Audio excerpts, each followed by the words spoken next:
Alors, juste pour essayer de rétablir un certain nombre de faits, parce que j'ai l'impression qu'il y a quand même des confusions. La ligne qualité de l'air, bruit et santé n'est pas équivalente au budget d'Airparif. Merci de me laisser parler, je vous ai écouté avec attention. Cette ligne inclut tout un ensemble de budgets, elle baisse effectivement, mais comme je l'ai expliqué dans les propos préliminaires... Un petit peu de silence, s'il vous plaît. Écoutez, Monsieur Blon, s'il vous plaît.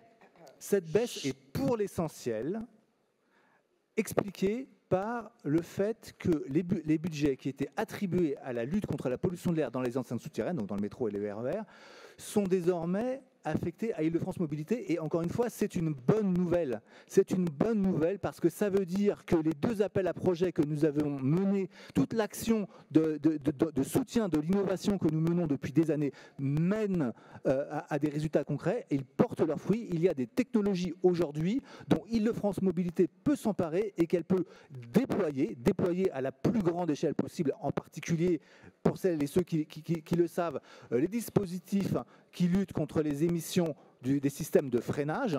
Et donc, c'est quelque chose dont il faudrait en fait se réjouir. Je rappelle d'ailleurs sur la qualité de l'air dans les enceintes souterraines qu'Île-de-France Mobilité mène un grand plan d'action sur ce thème qui va donner lieu à une cartographie de la qualité de l'air dans le réseau qui sera mise en ligne très prochainement, qui inclut des investissements sur le renouvellement du matériel roulant, sur le système des ventilations. Oh là là, c'est quoi ce niveau de bruit? Les collaborateurs quittent l'hémicycle. Voilà, donc encore une fois, cette baisse de la ligne n'est pas la baisse du financement d'Airparif, le financement d'Airparif que j'ai détaillé.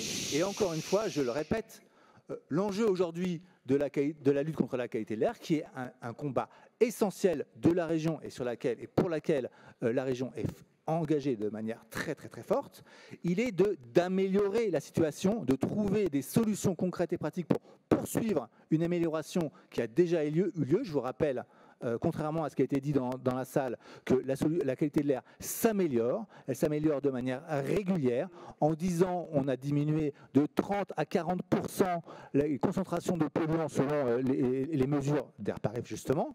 Et donc, l'enjeu de notre problématique, c'est de diminuer les sources. Or, en Île-de-France, les sources principales sont celles liées à la mobilité. On a vu hier à quel point la région, avec le CPER, avec l'action du vice-président Baudet sur les transports, est fortement engagée dans cette révolution des transports qui contribue tous les jours à améliorer la qualité de l'air. Et donc, c'est ça l'enjeu.